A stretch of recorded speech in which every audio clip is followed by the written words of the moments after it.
غزوہ بدر سے پہلے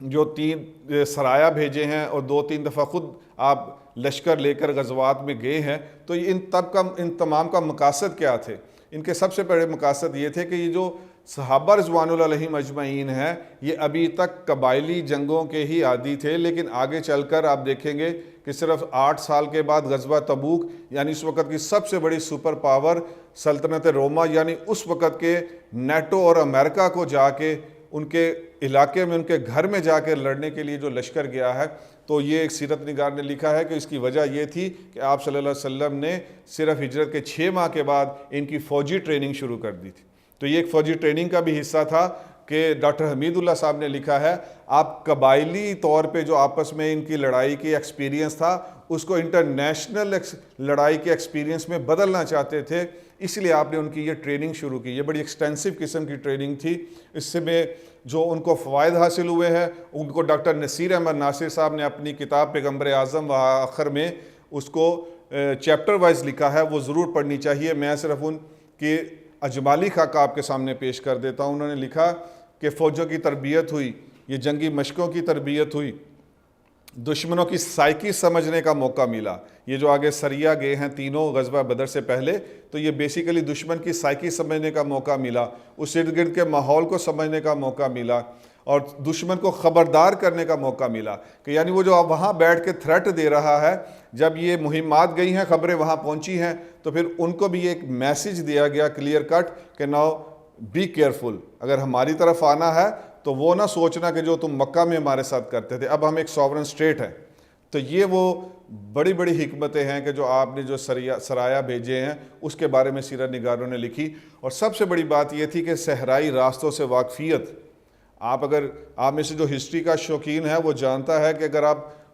صدیوں پرانی اور بڑی بڑی جنگوں کے حالات پڑھے تو آپ دیکھیں گے کہ اس میں بہت سے ایسے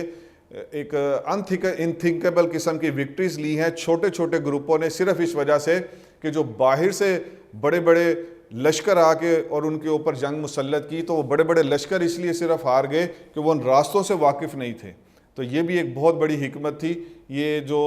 آرمی کی بیس کے اوپر جو لوگ اس میں سے وقت گزارتے ہیں، انہوں نے اس پہ کتابیں بھی لکھی ہیں آپ صلی اللہ علیہ وآلہ وسلم کی جنگی حکمت عملی کے بارے میں، اور گورو نے بھی اس کے اوپر بڑی کمال کتابیں لکھی ہیں، وہ بھی ایک اچھے سٹڈی کے لیے آپ کے وہ کام آ سکتی ہیں۔ اس ساری بات پر یہ جو چھوٹی چھوٹی مہمیں بھیجی، اس پہ جو سب سے بیسٹ اور بہت ہی مختصر ترین جو تبصرہ کیا ہے وہ ڈاکٹر عادل صلاحی صاحب نے اپنی کتاب محمد مین اینڈ پروفٹ صلی اللہ علیہ وآلہ وسلم میں کیا ہے۔ سنیے ذرا، اور وجدان طاری ہوتا ہے، اور ایک کمال قسم کی ان کی ایک ڈیپتھ ہے جو وہ نکال کے لائے ہیں۔ کہتے ہیں just to get the feel of territory,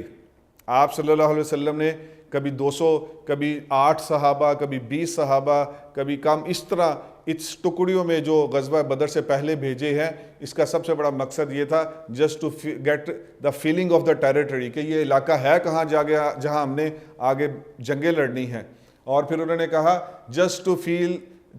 to feel the territory and of the enemy, کہ اینیمی کے بھی کیا سائیکی ہے اس کو بھی سمجھنے کی کوشش کی گئی ہے، آف دا سراؤنڈنگز، اور ارد گرد کے ماحول کو، اینڈ ٹرائبز، اور وہاں کے جو ٹرائبز ہیں وہ کیسے آگے چل کے بیہیو کریں گے، کیا ہمارا ساتھ دیں گے یا غداری کریں گے۔ تو ان ساری فیلنگز کے لیے آپ صلی اللہ علیہ وسلم کی یہ کمال حکمتیں تھیں، یہ چھوٹے چھوٹے سرایہ بھیجنے کی۔ اور انہوں نے کہا آلسو پروفٹ صلی اللہ علیہ وسلم wanted to see how the Quraysh behave about the new state. اصل چیز یہ ہے کہ ہم ایک اسٹیٹ ہیں اور اب ہم اپنی ایک فوجی طاقت بھی رکھتے ہیں، تو اس کے بارے میں قریش کو کوئی عقل آئے گی یا وہ پھر ویسی ہی روش اختیار کریں گے۔ تو یہ بہت بڑی وجوہات لکھی ہیں ڈاکٹر عادل صلاحی صاحب نے اس کے